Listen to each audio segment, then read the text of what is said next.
let's start working on our vertebrae controls.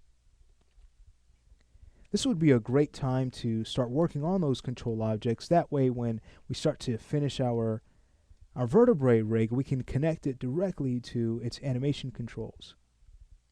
So what we'll do is build a control for the pelvis, the thorax, and the midsection of the vertebrae in this lesson. And that's going to be a really interesting setup to the midsection control. But we'll get to that shortly. So getting started, we'll head over to our create panel. Let's go ahead and create a circle shape.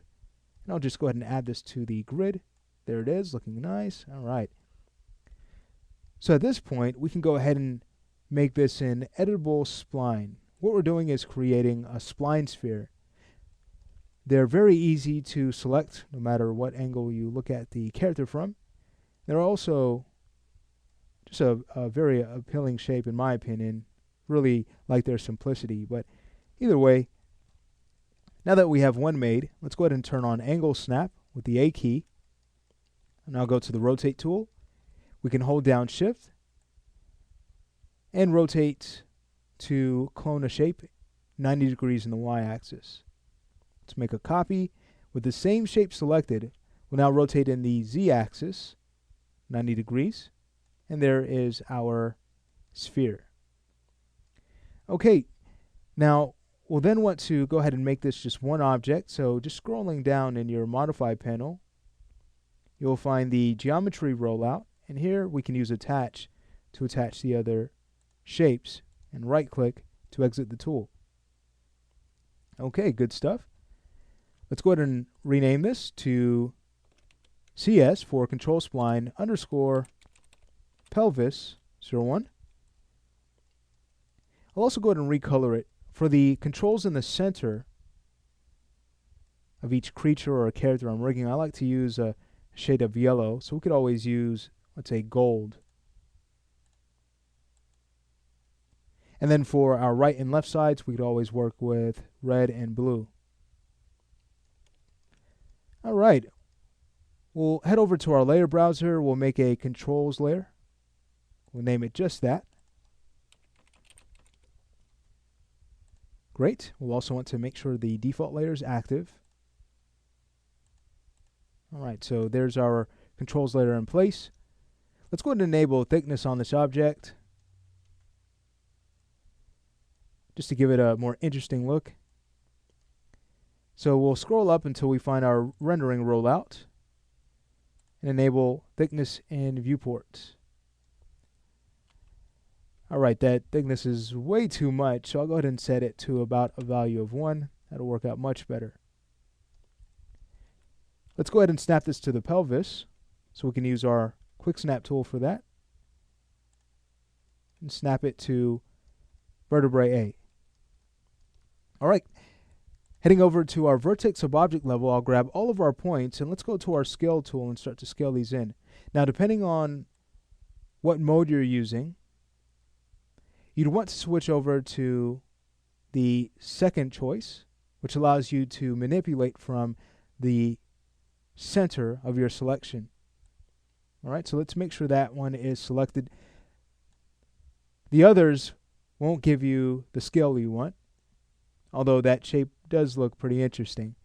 All right, so again, we're just going to go ahead and use the center choice and kind of scale this up. Let's go ahead and take a look at this in wireframe mode where it counts, or excuse me, shaded mode, just to make sure that, again, the control is easy to grab. All right, that looks good. So at this point, we can go ahead and exit the vertex subobject level and go ahead and align this now to the thorax. So go into our move tool, we'll go ahead and drag the shape out to create our clone. We can rename it from here to CS thorax 01. And now we'll quick align it to our end helper. Again, we'll check things in shaded mode. All right, that looks good. Okay, great. So at this point, we're ready to build our mid-vertebrae control. And we can just use a circle for that.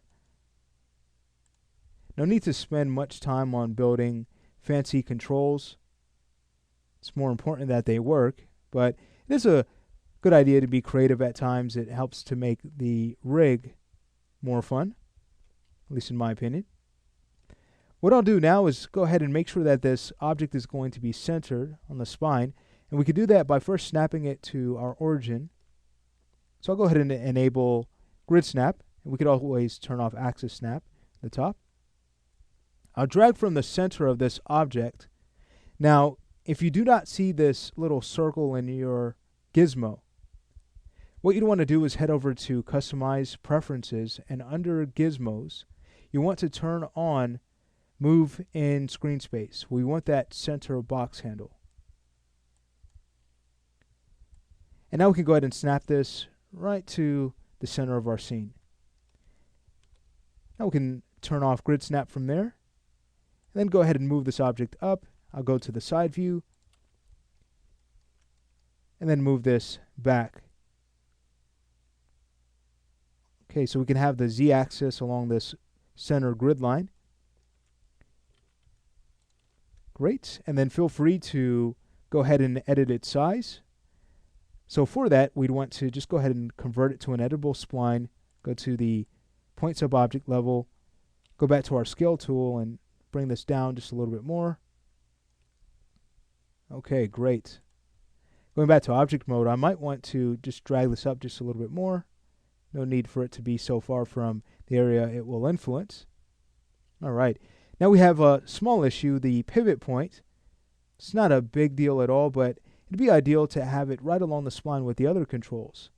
So what I'll do is head over to the hierarchy panel, and we'll use Effect Pivot Only and just translate it upward. All right, great. Let's go ahead and rename this object. So that's going to be CS underscore mid vertebrae 01. Great. We can also add it to our controls layer. And at that point, we are good to go. And in the next lesson, we're ready to work on our center of gravity and global controls.